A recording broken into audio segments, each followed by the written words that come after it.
Hello, welcome to legal awareness web series. मार्च में चुनाव हो रहे थे कुछ राज्यों में। कर्नाटका में हिजाब कंट्रोवर्सी हो गई। टीवी चैनल्स पर हफ्तों हिजाब का जिक्र रहा। कर्नाटका हाई कोर्ट का फैसला आया और कर्नाटका हाई कोर्ट ने हिजाब को एसेंशियल इस्लामिक प्रैक्टिस मानने से इनकार किया। With in days appeal file कर दी गई सुप्रीम कोर्ट में। कई बार सुप्रीम कोर्ट से कहा गया कि इस इंपॉर्टेंट मैटर को सुने, क्योंकि बहुत सी बच्चियां ऐसी हैं जिनकी फैमिलीज बिना हिजाब के उनको अब स्कूल और कॉलेज में जाने की इजाजत नहीं दे रही। इस केस की हियरिंग ना हो पाई। नए मुख्य न्यायाधीश chief justice of India UU Lalit ने फैसला किया और इंपॉर्टेंट मैटर्स की हियरिंग शुरू हो गई, जिसके नतीजे में एक 2 जज बेंच जस्टिस हेमंत गुप्ता और जस्टिस सुधांशु धुलिया हिजाब के मामले की अपील, जो कर्नाटका हाई कोर्ट का फैसला था, उसकी आज उन्होंने सुनवाई की। Fatima Bushra versus state of Karnataka का यह केस है। In all 23 petition supreme court के सामने है। लाइव लॉ को हमको थैंक्स कहना चाहिए कि उन्होंने सुप्रीम कोर्ट में हुई कार्रवाई का minute to minute proceedings Twitter के जरिए हमारे सामने रखी। क्या कुछ हुआ आज कोर्ट में, सारा देश जानना चाहता है। लीगल अवेयरनेस के व्यूअर्स मुझसे पूछ रहे हैं कि किस डायरेक्शन में आज की बहस जा रही है। अभी बहस लंबी चलेगी, लेकिन क्योंकि हमारे दर्शक ये चाहते हैं और व्यूअर्स ये चाहते हैं कि इस केस को बेहतर तरीके से समझें, इसलिए मैं कोशिश करूंगा कि कम से कम उन दिन जिस दिन मैं बहुत बिजी ना हूं, आपको कोर्ट की दिन भर की रुदात सुना पाऊं। आपको मालूम है कि इस केस में पहले कुछ ये कोशिश हुई कि इसकी हियरिंग मंडे के दिन ना हो पाए, फिर फैसला हुआ कि लंच के बाद हियरिंग हो जाए। हियरिंग हुई और कुछ बड़े अच्छे माहौल में हियरिंग हुई। Doctor Rajeev Dhavan senior advocate हैं, कॉन्स्टिट्यूशनल लॉ के एक्सपर्ट हैं। उन्होंने बहुत ही फंडामेंटल मुद्दा उठाया कि ये एक कॉन्स्टिट्यूशनल मैटर है और आर्टिकल 145 क्लॉज 3 ये कहता है कि जहां इंटरप्रिटेशन ऑफ कॉन्स्टिट्यूशन इन्वॉल्व हो, वहां कम से कम 5 जजेस इस मामले की सुनवाई करें। अभी आप देखेंगे, मैं आपको बताने वाला हूं कि संजय हेगड़े जो सीनियर एडवोकेट हैं, कर्नाटका के हैं, उनके शहर का मामला है उडुपी का। वो चाहते हैं कि इसमें ज्यादा बड़े कॉन्स्टिट्यूशनल इश्यूज में न जाया जाए और जो रूल बनाया गया, क्या वो रूल बनाने की पावर थी, उसको पेरेंट एक्ट के तहत जो कर्नाटका का लॉ है एग्जामिन किया जाए। ये भी बात आई कि क्या हिजाब एसेंशियल रिलीजियस प्रैक्टिस है। यह भी सवाल उठा कि क्वेश्चन एसेंशियल रिलीजियस प्रैक्टिस से ज्यादा यह है कि क्या सरकार ड्रेस कोड को रेगुलेट कर सकती। एक पॉइंट पर जस्टिस हेमंत गुप्ता ने कहा कि उनको पीयूसी में जाने का ऑप्शन था और कॉलेज में जाने का ऑप्शन था, और उन्होंने कॉलेज में जाने का ऑप्शन इसलिए लिया कि वो ड्रेस कोड से आजादी चाहते थे। दरअसल जिस चीज को इंपोज किया जाता है उसकी मुखालफत होती है। इसीलिए मैं कंट्रोल मॉडल ऑफ एडमिनिस्ट्रेशन के खिलाफ हूं। डॉक्टर धवन ने अपने कैरेक्टरिस्टिक स्टाइल में कहा कि सुप्रीम कोर्ट में भी कुछ लोग तिलक लगाकर और पगड़ी पहनकर आते हैं। जस्टिस गुप्ता ने फौरन बीच में इंटरवीन किया और यह कहा कि उनके फादर भी और ग्रैंडफादर पगड़ी पहनते थे, उसी में आर्गू भी करते थे, लेकिन उसका कोई रिलीजियस सिग्निफिकेंस नहीं था।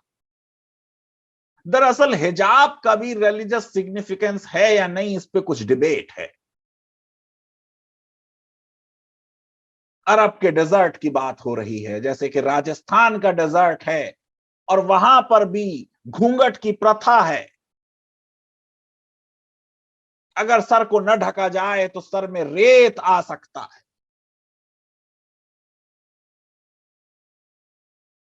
जस्टिस गुप्ता ने शुरू में ही हियरिंग में एक ऐसा पॉइंट बोला जो मैं समझता हूं कि इवेंचुअली इस जजमेंट को डिसाइड करने में क्रूशियल रोल अदा करेगा।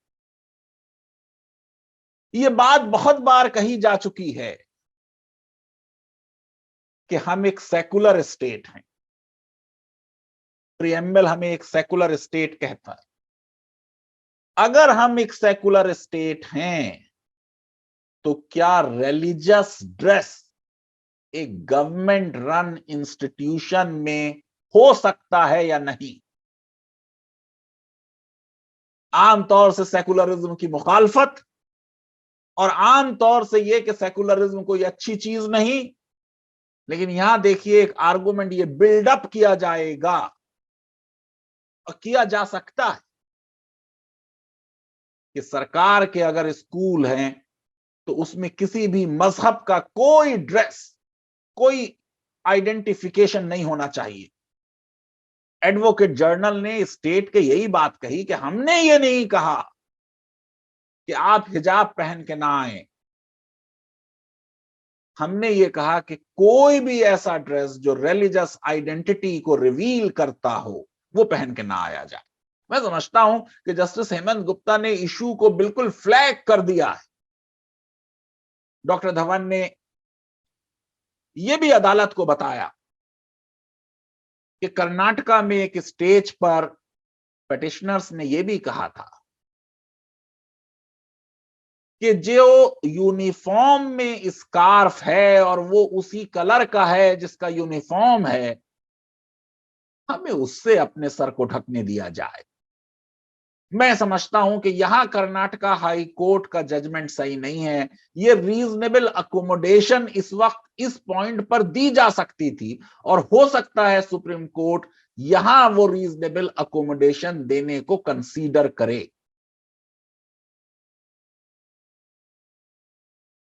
डॉक्टर धवन ने चुन्नी की एग्जाम्पल दी जो बेंच ने नहीं मानी और उन्होंने कहा चुन्नी एक अलग चीज है और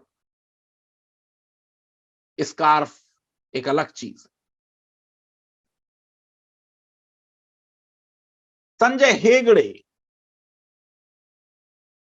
ने यह अफसोस जताया कि उस शहर में जहां कम्युनल हार्मनी का इतिहास रहा है, यह कंट्रोवर्सी उठी, समाज पोलराइज हुआ, बच्चों की एक्सेस टू एजुकेशन के मुद्दे को उन्होंने बहुत पुरजोर तरीके से उठाया। क्या हम ऐसी शराइत लगा सकते हैं या लगानी चाहिए जिससे हमारी बच्चियां पढ़ाई से वंचित हो जाएं? हमारे इतिहास के सोशल रिफॉर्मर्स की एग्जाम्पल दी, सावित्रीबाई फूले की और सोशल रिफॉर्मर्स की, ईश्वर चंद्र विद्यासागर की। आसान नहीं था सोशल रिफॉर्म करना, आसान नहीं था लड़कियों को शिक्षा की तरफ लाना, लेकिन बेसिकली जो संजय हेगड़े का एफर्ट था वो था कि बड़े मुद्दों में न जाएं, सिर्फ ये देखें कि क्या कर्नाटका में जो ये रूल बना वो लीगल था, क्या वो पेरेंट एक्ट से कंसिस्टेंट था, क्या पेरेंट एक्ट की कोई पॉलिसी है जिसके खिलाफ चला गया ये रूल। तो डॉक्टर धवन जहां केस को फैलाना चाहते थे, एक कॉन्स्टिट्यूशनल मुद्दे को उठाना चाहते थे, संजय हेगड़े उसको लिमिट कर रहे हैं, ये उनका एफर्ट था। संजय हेगड़े ने कहा कि कर्नाटका एजुकेशन एक्ट के तहत रूल बनाने की आपको पावर है, लेकिन यह तो एक बुनियादी उसूल है डेलीगेटेड लेजिस्लेशन का, सबऑर्डिनेट लेजिस्लेशन का,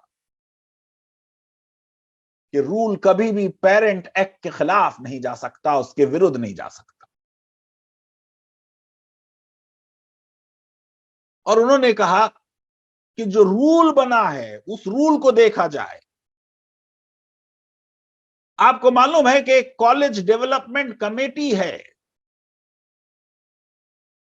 जिसने ये रूल बनाया, जिसमें एमएलए भी हैं, पॉलिटिशियंस भी हैं। संजय हेगड़े ने सवाल उठाया कि क्या उस कॉलेज डेवलपमेंट अथॉरिटी को यह हक था कि जो कर्नाटका की लेजिस्लेचर ने, असेंबली ने एक्ट बनाया, कर्नाटका एजुकेशन एक्ट, उसके विरुद्ध चले जाए। सेक्शन 133 क्लॉज 2 का जिक्र किया कर्नाटका एजुकेशन एक्ट के तहत, जिसमें यह मैंडेटरी है स्टूडेंट्स के लिए कि वो यूनिफॉर्म पहने जो गवर्निंग बॉडी तय करे।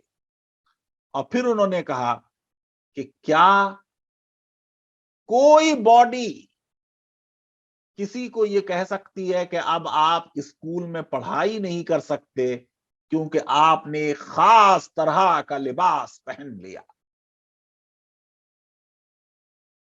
सवाल उठाया उन्होंने एक बहुत बड़ा मुद्दा।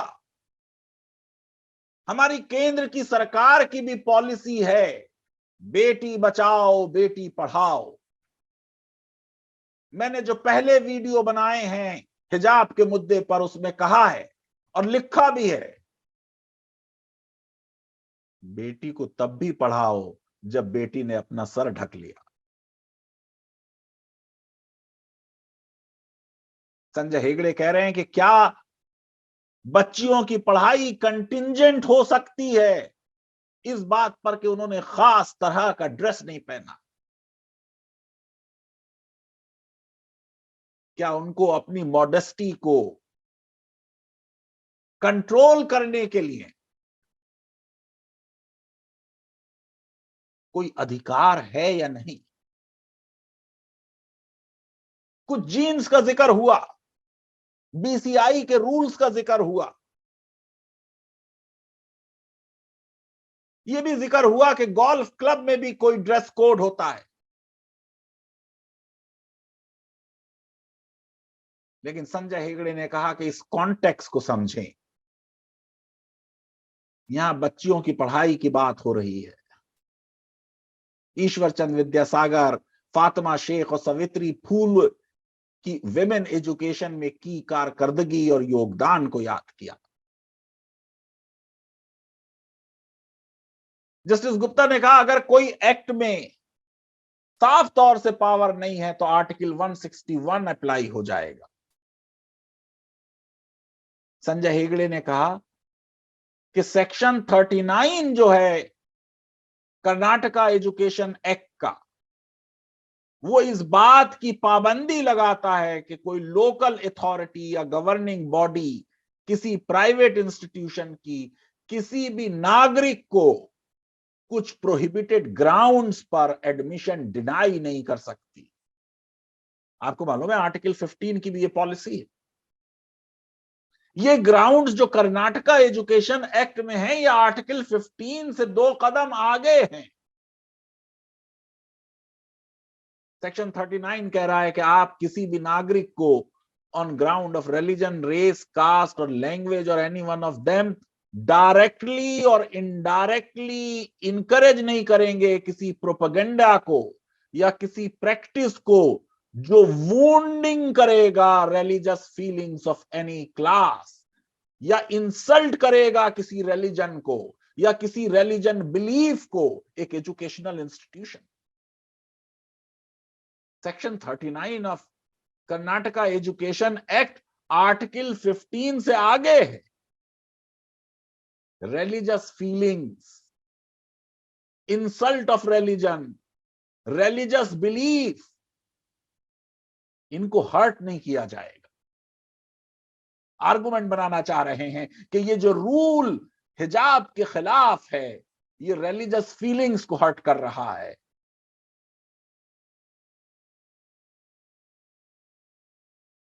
मैं समझता हूं कि इस आर्गुमेंट को टेस्ट किया जाएगा जब सुप्रीम कोर्ट का जजमेंट आएगा। फिर उन्होंने कहा कि सेक्शन 133 कर्नाटका एजुकेशन एक्ट का जो प्रावधान करता है कि किन किन चीजों में स्टेट डायरेक्शन दे सकती है, उसमें ड्रेस कोड का जिक्र नहीं। और जब ड्रेस कोड का जिक्र नहीं, तो फिर रूल्स कैसे बनाए जा सकते हैं?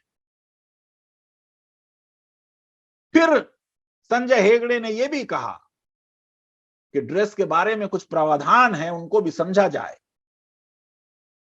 अगर ड्रेस कोड में कोई परिवर्तन होगा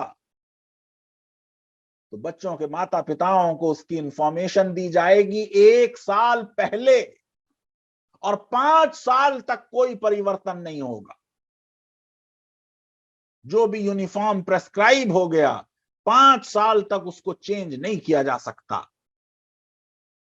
एक बड़ा इंटरेस्टिंग आर्गुमेंट संजय हेगड़े ने डेवलप किया कि राज्य को करिकुला प्रेस्क्राइब करने का अधिकार है, लेकिन क्या करिकुला में सिलेबस भी इंक्लूडेड है? बेंच ने कुछ ऐसा इंडिकेशन दिया कि यूनिफॉर्म करिकुला में इंक्लूडेड नहीं होगा।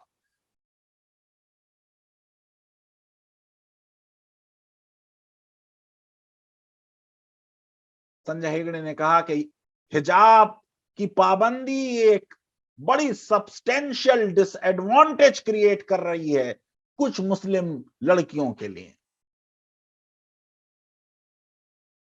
और ये जो रूल बनाया है, ये एक्ट के जो प्रोविजंस हैं उनके खिलाफ है। फिर एक आर्गुमेंट और किया संजय हेगड़े ने, जो आज की पूरी बहस है उसमें एक बात यह भी सामने आई कि एक तो कोई यूनिफॉर्म है, फिर उस यूनिफॉर्म के ऊपर अगर कुछ और पहन लिया जाए, कुछ और ओढ़ लिया जाए, तो क्या वो यूनिफॉर्म का वायलेशन है? एडिशनल आइटम यूनिफॉर्म के ऊपर अगर पहने जाएं, तो क्या वो यूनिफॉर्म का वायलेशन है? मैं समझता हूं यह भी बहुत एक अहम मुद्दा है जिस पे आगे बहस भी होगी, सरकार जवाब भी देगी। फिर स्टेट गवर्नमेंट की तरफ से additional solicitor general K M. Nataraj ने आर्गू किया।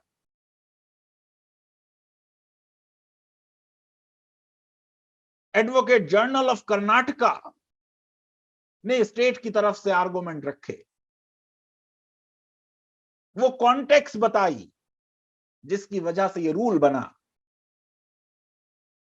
ये देश में एक्शन और रिएक्शन का जो एक विशियस सर्किल चल रहा है, ये कहीं हमारे एजुकेशनल इंस्टीट्यूशंस के लिए कोई बहुत बड़ी कंट्रोवर्सी अननेसेसरी ना क्रिएट कर दे। सरकार ने बताया कि कुछ इंस्टीट्यूशंस में हिजाब के विरोध में कुछ लोग भगवा पहनने पे इंसिस्ट करने लगे। इस बैकग्राउंड में गवर्नमेंट ने 5 फरवरी को ऑर्डर निकाला, और गवर्नमेंट ने शिक्षण संस्थानों से कहा कि वो यूनिफॉर्म प्रेस्क्राइब करें। उसके नतीजे में कुछ शिक्षण संस्थानों ने हिजाब को प्रोहिबिट किया, और कुछ रेजोल्यूशंस जो ऐसे लिए गए उनको इस पेटिशंस में चैलेंज नहीं किया गया। अगर ये बात सही है तो मैं समझता हूं कि ये पेटिशनर्स का एक वीक पॉइंट हो जाएगा। वो सारे रेजोल्यूशंस को चैलेंज किया जाना चाहिए था।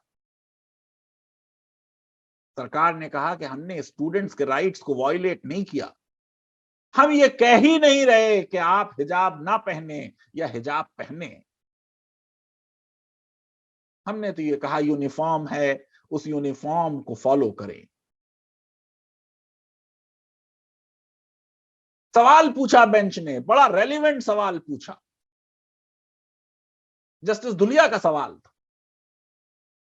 कि आपकी स्टेट में माइनॉरिटी इंस्टीट्यूशंस भी होंगे, क्या उन माइनॉरिटी इंस्टीट्यूशंस को हिजाब जारी रखने का अधिकार है? सरकार ने कहा हां, उनको अधिकार है।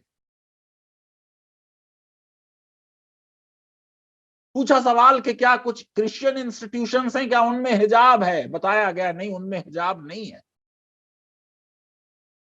मैं समझता हूं कि जो आज की बहस हुई है उसमें कुछ इस तरह से जा रहा है मामला कि ये सारे इंस्टीट्यूशंस पे हिजाब की पाबंदी लागू नहीं। माइनॉरिटी इंस्टीट्यूशंस चाहें तो अपने स्टूडेंट्स के लिए हिजाब जारी रख सकते हैं। हिजाब और नो हिजाब ये रूल नहीं है, बल्कि कहा गया कॉलेज डेवलपमेंट अथॉरिटी से कि यूनिफॉर्म प्रेस्क्राइब करो। उसके नतीजे में कुछ ने यूनिफॉर्म प्रेस्क्राइब कर दिया, उसको चैलेंज किया गया। इस तरह के चैलेंज में मेरी जाती राय यह है कि आर्टिकल 25 से ज्यादा आर्टिकल 21 का इस्तेमाल हो।